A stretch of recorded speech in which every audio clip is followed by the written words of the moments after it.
welcome back to another Models by me. This time we'll be doing an unboxing video of Revell's 1/72 scale Fairey Fulmar Mark 1. We'll be doing this in the usual manner by starting off on the outside of the box, then the contents, the instructions, and then finally the sprues.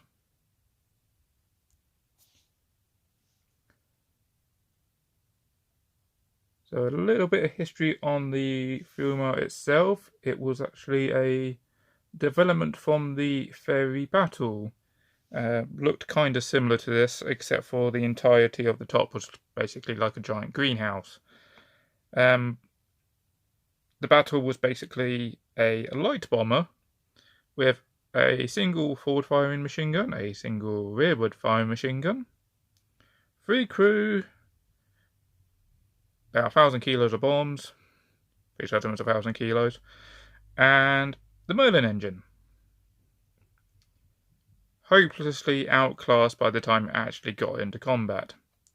The Fairey Fulmar, 8 forward firing machine guns, the navigator in the back, it's kind of a common thing with the Royal Navy aircraft, still has a Merlin engine in the front. So it was first flew in January 1940, and it was actually introduced into service in May 1940, replacing the Blackburn Skua and Rock. There's like a few videos out there regarding those two particular aircraft. The Rock in principle would work, but principle and what happens on paper does not match what happens in real life.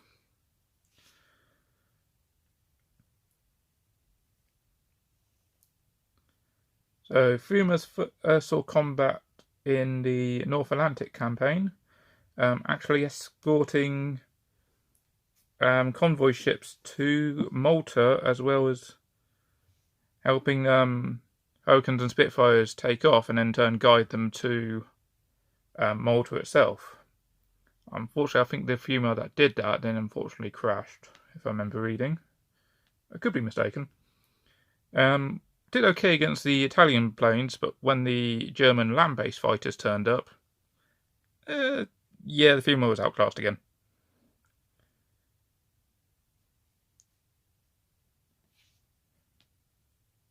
Eventually, these things were withdrawn from the North Atlantic campaign, North African campaign, beg your pardon, and was put into the Pacific Front. Anybody who knows anything about the Pacific Front knows how much of a not so great idea that was. If these things struggled against 109s, then imagine what it did to Zeros. Or more accurately, the Zeros running circles around these things. So unfortunately, was eventually withdrawn fully from combat and was just used as a trainer. Finally being retired in 1945. Yeah, a little bit of brief history on the plane, and let's have a look at the outside of the box.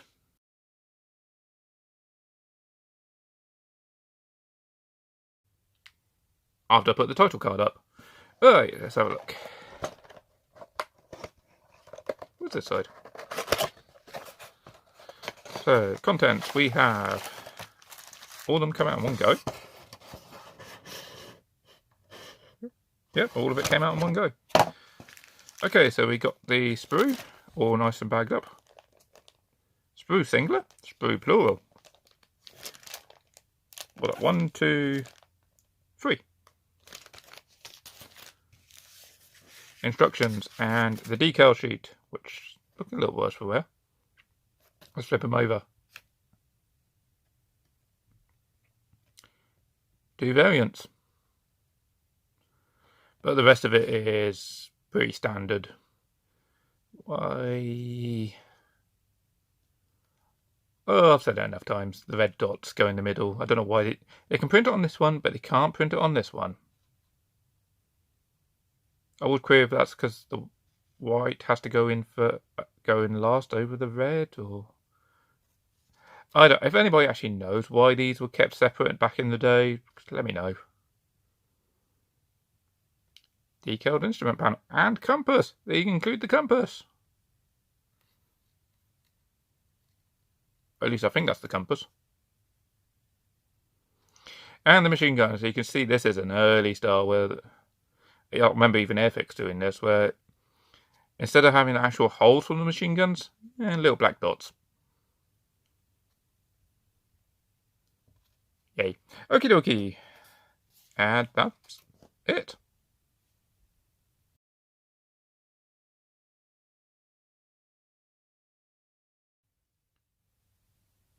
Instructions.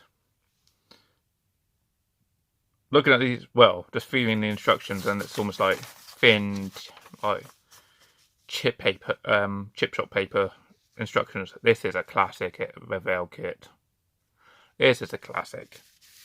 Right. Let's have a look at the top here. So we got the usual, that's intention, safety brief, caution, please read the instructions before assembly. No. Glue, no glue, number of working steps. So just number of working steps, that's just multiples. Option, sewn assembled or clear parts. Clear parts are labelled up in a square box, just to keep them separate from the not clear parts. Oh, there's actually numbers there. Shows the decal sheet. Oh yeah, I don't know if it'll come out on the video, but you can just about make out the there is decals there. And what Revell do with the paints, I say it's a little bit odd, but they basically tell you what it is in all the various languages, and one of them, they will give you the Revell number. Only the one they'll give the Revell number. Everything else, it's a letter and a very shaky camera. So basically, they'll show you, like, this part has to be painted in G, aluminium. You won't know it's aluminium, it says this seat has to be painted in G, and you have to revert back to here and go, right, what's G? Oh, there it is, G is aluminium. Revell also have this habit of, some of the others are just as bad, but Revell like, oh, we will completely mix your paints up. So for C, you've got to have some light green, some lake green, and some matte yellow. I'm very curious of what C actually is. If that's greenish grey, and that's... can't be interior grey-green, surely. We'll find out after I open this page. So to start off, we have seat. Really? Yeah, I don't think so. That's the navigator's seat, which you can clearly see on step 2. But step 1, yeah, you navigate your seat, control stick, which remember is a whole feature of this aircraft. I know some kits don't come with even a basic cockpit, but just, yeah. Then you got your compass pedals, and then you put the cockpit into the fuselage. Then you've got to put the arrestor hook in there as well, and one of the radiators in there as well.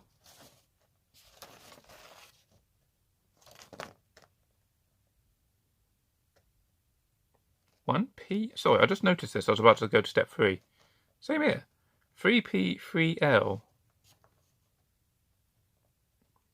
I assume not starboard and port.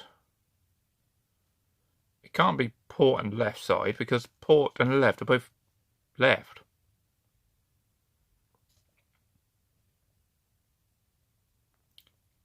If anybody actually knows what... can't be the sprues, surely. They're not lettered. No, sprues are not lettered. Yeah, whatever P1 and 1P and 1L and 3P and 3L mean, and you know what it is, please Please put in the instructions. I'd be very interested to know. Anyway, do the wings next, and then glue the wings on, part 4, along with the tailplane. And the radiators, they come separately. Next, you put the instrument panel in.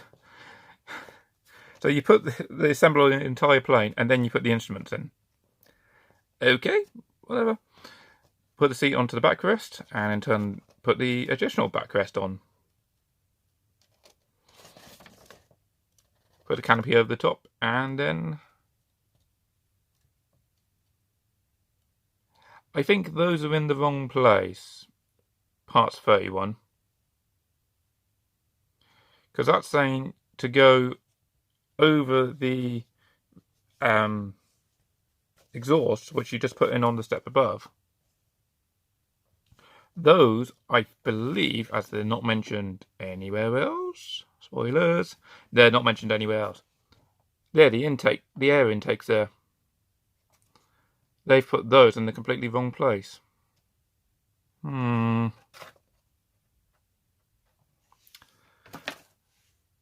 Please read the instructions so carefully that even we get them wrong. Option 7. Stage 7, make your mind up. Stage 8, that's just... okay, so stage 7A goes to stage 8. And then you put all the wheels on. All the landing gear, the covers, and the arrestor hook. Plus tail wheel. But if you want landing gear up, it is 7B, which also means step 9. And you just put the landing gear up. Still need to put the pitot tube, arrestor hook, and the tail wheel in though. Spinny propeller goes in last. So, do not glue the propeller. I was about to say glue the propeller. Do not glue the propeller into this bit. You push that all the way through and carefully glue a little bit on this bit at the back. And if you do want spinny propeller, you then glue this bit in the middle onto the fuselage. And you glue the spinner onto the propellers. Do not glue that onto the bit in the middle. Or if you're like me, I'm not overly fussed with spinny propellers, I'll just glue the whole thing together. Put the aerial on and then glue the light in with PVA glue. Yes, when you're doing the clear plastic for anybody that's new to this. Oh, there's got the gun sight there. I completely missed that. But yes, if you're completely new to this, the clear plastic, do not use the regular plastic glue. It will fog up the clear plastic and it just looks horrible in the end, unfortunately. Use PVA. There is specific glues for that, but PVA just works as well. Another thing I just noticed with these air vents at the front, they're back to front.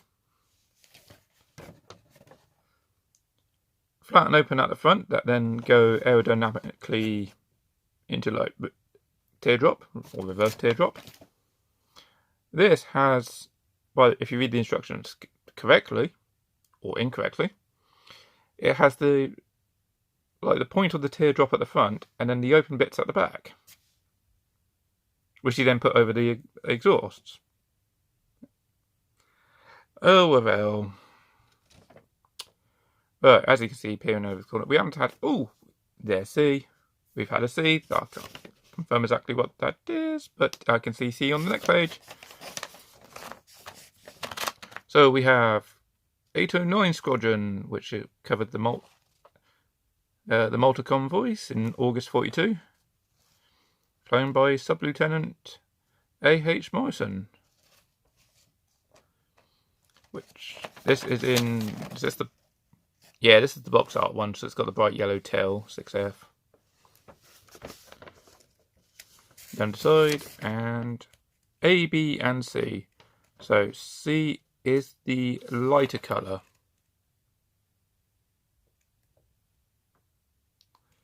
Which is sky. Yep, it is basically the same as the Spitfire. The creamy sky colour underneath that. Not too bad. It tells you where the decals go, and you've got a few panels lines there to indicate exactly where these line up. So, okie dokie. And the other one.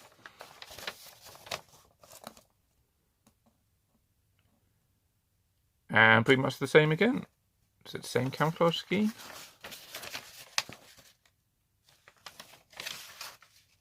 Yep, same camouflage scheme as well.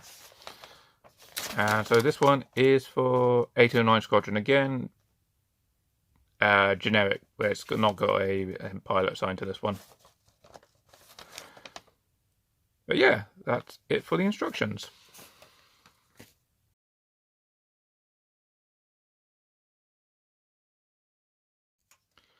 Sprues! I've opened these off screen, so, or off camera. As the clear plastic wants to go flying, we look at it first. There we go. So, not too bad. So, the clear plastic is very clear. It's not coming out too well. Now, somebody's probably going to point out, you're saying the clear plastic is really, really clear. It looks brilliant. Let's explain all this. This is not clear. Correct. That bit you paint over. So that, if I bring back the box art, is that bit just behind there where the pilot's actually got the canopy open over it. But yeah, you basically paint over that bit and it's a separate. So this is actually quite nice because it gives you a more clearer indication that, yes, this bit you do not need, the clear parts you don't need to paint over, but the not so clear parts you paint over. Base parts, it's paper thin. You're not gonna get that well with a paintbrush, but not too bad. Sprues. Ooh, that's some nice detail there. Panel lines, very nice. How deep are these? Not very deep at all. Very nice. And ailerons in fabric, and you can tell those are fabric. Probably not so well on the camera, but I've got this thing in my hand. Let me know. Can you actually make out that is actually fabric? But not too bad. And you can actually, if you really want to, dare it, make this thing with the wings folded.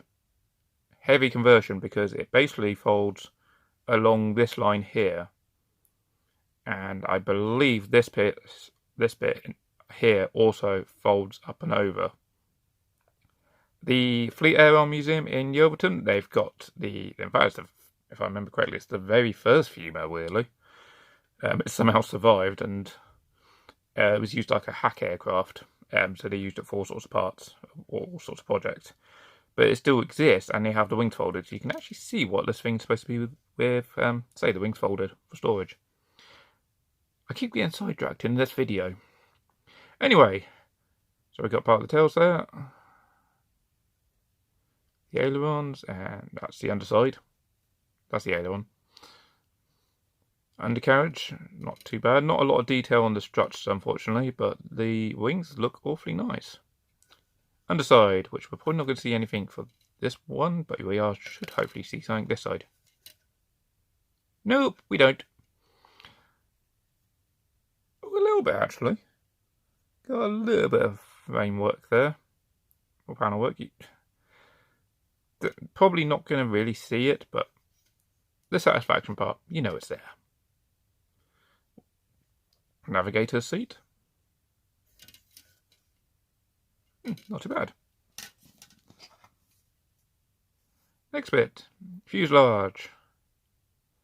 Again, very nice with the panel lines there. Gaps for the exhaust stubs. Here's those weird parts. So 31. Just to bring the instructions back out, even though probably somebody remember these. 31. Those go here, not here. Enough about that. Propeller, pretty basic propeller. I'll come back to something in a minute. Spinner's not too bad. These bits that block off this bit in the middle. That bit in the middle. Again, not too bad there. There shouldn't be any detail on the other side there. Nope, because you're not going to see it. Wheels. You got the hubs, but there's no detail on the actual tyres themselves. Part for the Vesta hook to go in. So the Vesta hook. Use a knife. Use a knife to cut this out, because if you use pliers, it will snap in pieces. The featured control column, compass and pedals, interior of the cockpit, non-existent, same with that.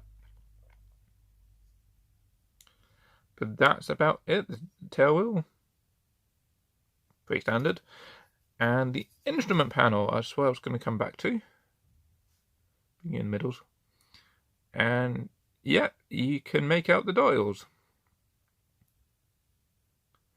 You can make out the holes for where the dials would be. You have to use the decal to actually represent the dials, which isn't too bad actually. If you use Airfix's Decal Fix or Microset Microsol, that should recess into those quite nicely.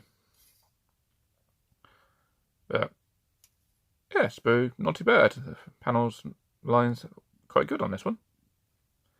And that's it. Let me box this one up and final thoughts. So, final thoughts. This will be actually quite a nice little kit to put together. The instructions, unfortunately, mess up. But beyond that, it does look like this is going to be a nice, interesting kit to put together. What skills level? Skill level 3. I would say potentially yes. I would go with skill level 3. Maybe if you were using Airfix's scales, probably a 2. Because I don't recall locator studs being on like the sides of the fuselage with this thing. Because this isn't a Revell kit to begin with. This is actually another kit. It's another manufacturer's kit that Revell bought and then sold on again to Special Hobby. But yeah, this is quite a nice kit, quite lovely detail. And for a change, well, I would normally say if you guys have made this, let me know if there's any traps. I have actually already made this one before, which is a rarity. And this is actually the Special Hobby one, not the Revell kit, but as we just said, same mold. This thing despite the Special Hobby has the extra photo etch, this thing still goes together really nicely. I think there's a couple of things. I hinted at the arrestor hook there being a bit awkward. But yeah, didn't really revel this one. Let's put it that way on. But yeah, the rest of it goes together really nicely, really easily. Wouldn't say good for a beginner, but after you've made like a few, you go make this thing. It's quite a pleasant little kit to make. I do have plans on what I'm going to do with this kit, and no, it's not what I said earlier about having the wings folded on it. I'm actually going to paint this one up in a scheme that me and my dad found in a book. If I've still got the image, I'll clip it in here.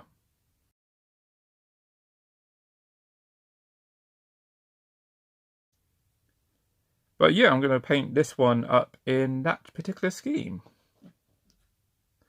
So, if you've If you like the video, please hit the like button and subscribe for more videos. See you on the next one. Thanks, bye.